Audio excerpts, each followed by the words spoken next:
Happy morning everyone! This is Chef Emily and another day, another recipe na naman ang ituturo ko sa inyo na paniguradong mapapakinabangan ng inyong pamilya, higit sa lahat ay pwede niyong gamitin para sa inyong negosyo. Handa na ba kayo matuto ng bagong recipe ngayong araw na to? Natiyak naman na pwede ninyong gamitin sa pangkabuhayan ninyo at di kaya naman para sa inyong personal na handaan at kaalaman sa inyong buhay. Whether ito ay pang cakes, pang tutorials, pang home cooking, or pang healthy home cooking. So, handa na ba kayo matuto ng bagong recipe ngayong araw na to? Tara, at umpisa na natin. Unahin na natin ang medium-sized cucumber. Alam niyo na ba ang cucumber ay nag-originate talaga dito sa South Asia and until kumalat na nga siya sa buong mundo. And the reason why very ideal for those na nagda-diet ang cucumber because cucumber contains of 95% of water, 4% of carbohydrate, and 1% protein. Kaya naman masarap talaga na ito kinakain kapag nagda-diet tayo or we want to try to lose some weight.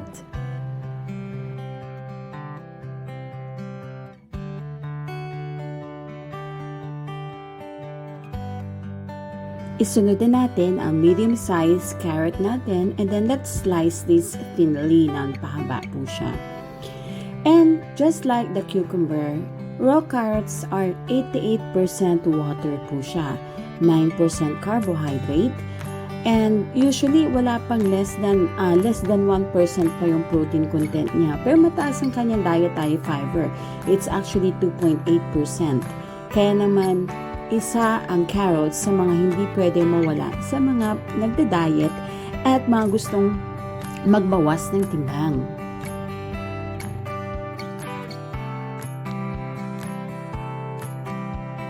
Okay, at syempre, hindi mawawala ang bago kong favorite sa aking mga salad, ang ating red radish.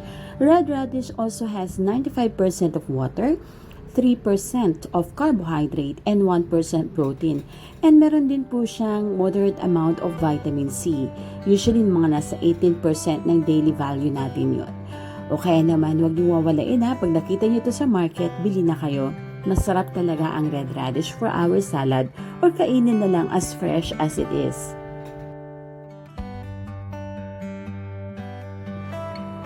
And of course, ang ating namang romaine lettuce. Of all lettuce po sa market, ang romaine talagang pinaka-favorite ko kasi it's really crunchy. Unlike yung ibang lettuce talaga na nawawala yung crunch niya katagalan. Romaine lettuce is very common sa Middle Eastern cuisine. At ito rin po yung ginagamit na lettuce po natin sa mga Caesar salad natin. At alam nyo ba na ang romaine lettuce is actually believed to help prevent cancer? So ayan na, kapag ka talagang meron kayong mga nararamdaman, always eat these veggies. At syempre, hindi mawawala ang aking favorite fruit of all, ang strawberries. Strawberries actually contains of 91% of water, 8% carbohydrate, 1% protein. At marami rin siya mga dietary vitamins and minerals sa strawberry. Usually, ang vitamin C nito napakataas, no? Like 71% of our daily value ang vitamin C na meron ang strawberry. O, diba? So, come on. Kapag may nakita kayo sa market, bili na rin kayo ng strawberry. Dagdagan na rin natin ang ating garden salad ng cherry tomatoes and my favorite Blue Ternatea Flowers.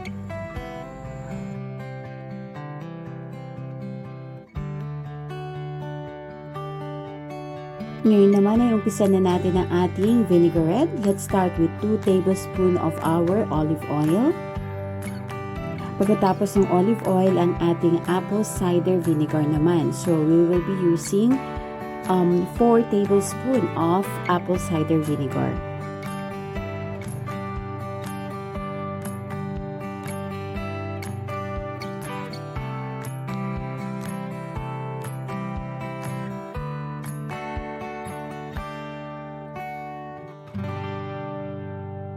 And then we'll add 1 tablespoon of the mustard sauce. So, it's up to you na kung gusto yung lagdagan or not, no? Pero okay na yon yung 1 tablespoon para sa akin. And you have to mix vigorously or mix well yung ating oil and our vinegar kasi we need to emulsify these ingredients para well combined talaga siya. Alam naman natin na medyo mahirap mag-mix yung dalawang yon. So, dapat continuous yung paghalo natin sa kanya until everything is well mixed. Then, we can start to add our other ingredients like 2 teaspoons of pure honey. That is para mabawasan po yung sourness ng ating apple cider.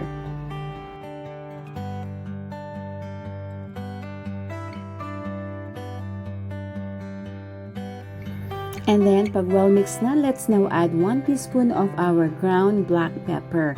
Pwede rin naman yung white kung ayaw nyo na nakikita yung pepper sa ating vinaigrette, no? Pero okay na yung ground black pepper. And then, a few, siguro mga half teaspoon lang ng dried basil leaves. Optional lang to kung gusto nyo ilagay. Kung ayaw nyo naman lagyan, okay lang din. And then, right after that, mag-add na tayo ng minimal amount ng ating salt. So, once again, sa pag-a-add ng salt, huwag masyadong damihan yung ilalagay natin kasi hindi talaga maganda sa health natin yung masyadong salty. Okay?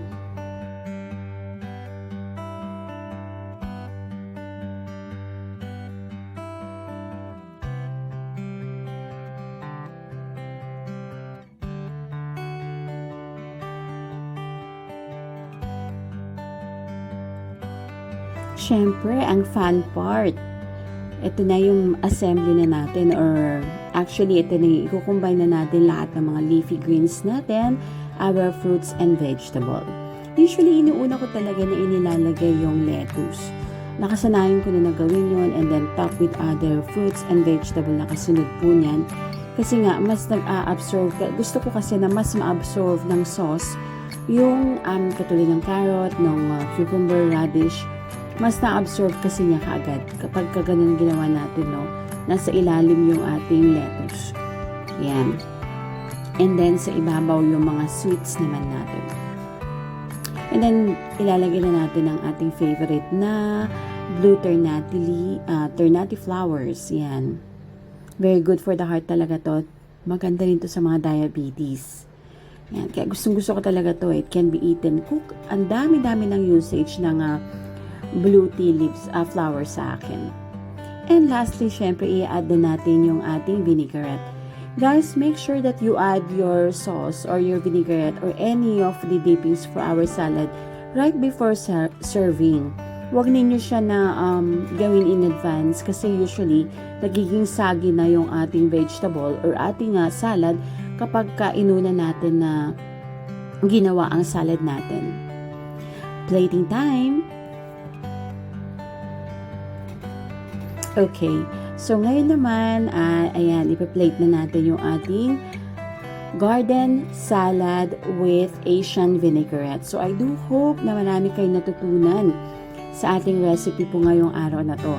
Try nyo din pong i-check yung mga iba ko pa pong videos like yung ating cucumber and radish salad and also our Japanese canny salad.